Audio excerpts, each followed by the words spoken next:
Doctor Mohammad ইউনূসকে নিয়ে নানান বিতর্ক থাকতে পারে।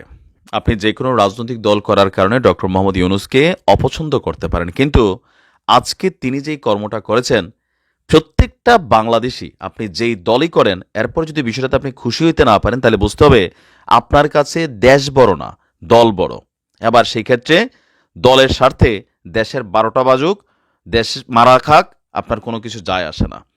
ডক্টর মোহাম্মদ ইউনূসের এমন সিদ্ধান্ত দুইটা জিনিস এখানে প্রতিষ্ঠিত করবে। প্রথম হচ্ছে ভারতের যে দাদাগিরি, অথবা ভারত যেমনটা মনে করতো যে আমরা ভারতের দাদাগিরিটা শুধুমাত্র বিজেপি সরকারের যে আমলটা সেটাকে মেনশন করছি, বিজেপির যে রাজনৈতিক দলটা আছে তাদেরকে মেনশন করছি, আমি অন্যদের প্রতি কোনো বক্তব্য দিচ্ছি না। এই যে একটা ভাব, আরে বেটা আমরা এটা না করলে সেটা তোমরা এটা করবা, এটার কিন্তু খেলা শেষ হয়ে যাবে। দ্বিতীয়ত, অদূর ভবিষ্যতে বাংলাদেশ খুব দ্রুত আরও অনেক উন্নত হবে। ইভেন সরাসরি বাংলাদেশের সাথে বহির্বিশ্বের যে কমিউনিকেশন সেটা অনেক গুণ বৃদ্ধি পাবে। দর্শক, ভারত বাংলাদেশের উত্তেজনার মধ্যে ভারত সরকার যে ভিসা সীমিত করছে, এটাতে বাংলাদেশের বিশাল একটা কমিউনিটি কিন্তু বিপদে পড়ছে। যেমন ধরেন, যারা পৃথিবীর বিভিন্ন দেশে স্টুডেন্ট ভিসা অথবা ওয়ার্কার ভিসা অথবা আপনার স্পন্সর ভিসায় ফ্যামিলির কাছে যেতে চায়, ওই সকল রাষ্ট্রগুলোর যেগুলোর অ্যাম্বাসি বা হাই কমিশন বাংলাদেশে নাই, তো বাংলাদেশের জনগণ কোথায় যায়? ভারতে। আর এই যাওয়া আসার মধ্যে ভারতের একটা ইকোনমি কিন্তু ডেভেলপ করেছে। তো এই সমস্যার মধ্যে তারা এই কাজটা করছে কি, ভিসা দেওয়া বন্ধ করে রাখছে। তো অনেক মানুষ তাদের ভিসা নিয়ে ঝামেলায় পড়ছে। তো এই পরিস্থিতিটাকে মোকাবিলা করার জন্য ডক্টর মোহাম্মদ ইউনূস ইউরোপীয় ইউনিয়নের যেই রাষ্ট্রদূতগুলো বাংলাদেশে আছেন তাদের সাথে একটা বৈঠক করেছেন, একটা অনুরোধ জানিয়েছেন। যেহেতু তার কানেক্টিভিটিটা বিশ্বজুড়ে আছে, আমরা আশা করি ইউরোপীয় রাষ্ট্রগুলো এই অনুরোধকে মূল্যায়ন করবে। বলা হচ্ছে যে ইউরোপীয় ইউনিয়নের কূটনীতিকদের সাথে বৈঠকে প্রধান উপদেষ্টা বলছিলেন যে ইউরোপীয় ইউনিয়নের দেশগুলোর ভিসা সেন্টার দিল্লি থেকে সরিয়ে ঢাকা অথবা প্রতিবেশী কোনো দেশে স্থানান্তর করুন। আপনি বুঝতে পারছেন যে প্রয়োজনে আমরা নেপাল যাব, প্রয়োজনে আমরা ভুটান যাব, প্রয়োজনে মালদ্বীপ যাব, মালয়েশিয়া যাব, কিন্তু ভারতে আমরা যাব না। প্রয়োজনে বাংলাদেশে এটাকে সেট আপ করুন। গতকালকে রাজধানীর তেজগাঁওয়ে প্রধান উপদেষ্টার কার্যালয়ে বৈঠক অনুষ্ঠিত হয়েছিল। সেখানে ১৯ সদস্যের প্রতিনিধি দলটির নেতৃত্বে ছিলেন বাংলাদেশে নিযুক্ত ইউরোপীয় ইউনিয়নের head of delegation Michael Miller.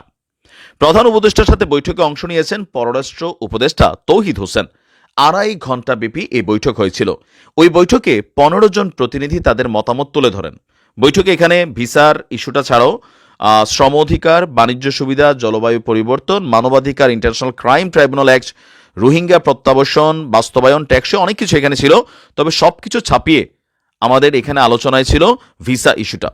তিনি বলছেন যে এমনকি ভারত এই মুহূর্তে বাংলাদেশ নিয়ে আন্তর্জাতিক অঙ্গনে যে গুজব বা অপতথ্য ছড়াচ্ছে, সেটার জন্য তিনি এই প্রতিনিধিদের সহযোগিতা কামনা করেছেন যে আপনারা এটার একটু দেখবেন। ইভেন ফেসবুককেও ডক্টর ইউনূস কিন্তু এটা বার্তা দিয়েছেন রাষ্ট্রীয়ভাবে, যেন ভারতের যে গুজব এগুলাকে যেন প্রতিহত করতেছে। তো আমি মনে করি প্রতিবেশী দেশের তুলনায় যেহেতু আমাদের দেশের জায়গা আছে, প্রয়োজনে মানে অ্যাম্বাসির জন্য একটা নির্দিষ্ট এরিয়া প্রয়োজন আবারও সিলেক্ট করা হোক, ঢাকা থেকে সরিয়ে অন্য জায়গায় নেওয়া হোক, সর্বোচ্চ নিরাপত্তা দেওয়া হোক।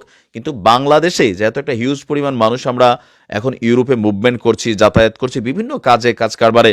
সো বাংলাদেশে যদি ভিসাটা হয় বা এখানে আমাদের দূতাবাসটা থাকে, একটা মানুষের কমপক্ষে ২ থেকে ৩ লক্ষ টাকা খরচ কমে যাবে। কারণ কি, ভারতে যাতায়াতের প্লেন ভাড়া, সেইখানে থাকা, আর একবার গিয়ে তো হয় না, কয়েকবার যাতায়াত করতে হয়।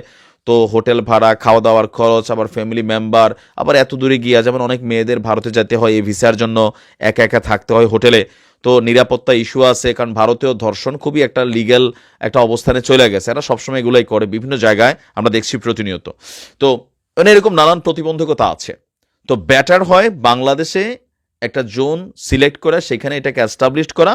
আর যদি বাংলাদেশে অন্য কোনো সমস্যা ইউরোপিয়ান ইউনিয়নের রাষ্ট্রগুলো দেখায়, তাহলে ভারত থেকে সরিয়ে নিয়ে অন্য দেশে করা। আমি এটার পক্ষে। কেননা এর আগে দেখেন এই সমস্যাগুলো ছিল না, কিন্তু বিজেপি সরকার ক্ষমতায় বসার পর থেকে নানানভাবে আমরা কিন্তু ডিস্টারবেন্স হচ্ছি। ভাই, সমস্যা থাকতে পারে, রাজনৈতিক উত্তেজনা, কিন্তু আপনি পাবলিকের ভিসা কেন বন্ধ করবেন? লক্ষ লক্ষ টাকা মানুষ ইনভেস্ট করে রাখছে। ধন্যবাদ মোহাম্মদ ইউনূসকে তার এই সিদ্ধান্তের জন্য। আসসালামু আলাইকুম।